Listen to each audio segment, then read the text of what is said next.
Hello! Tamang ikot-ikot lang tayo ngayon or pasyal-pasyal lang tayo dito.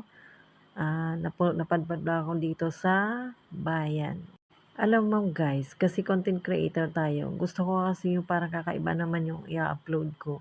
Kaya ginagawa ko talaga itong video na 'to para naman mas maiba naman siya sa mga ina-upload ko, hindi yung puro lang yung mukha ko. Kaya ayun na nga, back to ano naman tayo, back to topic tayo.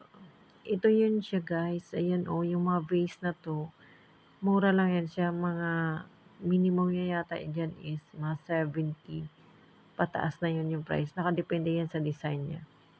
Ayan, pagala-gala nga ako diyan, dahil nga may gusto ako diyang bilhin, yung fake grass na yan guys, alam mo yung magkano yan? Nasa 200 plus lang yan guys, half pa, o 'di ba?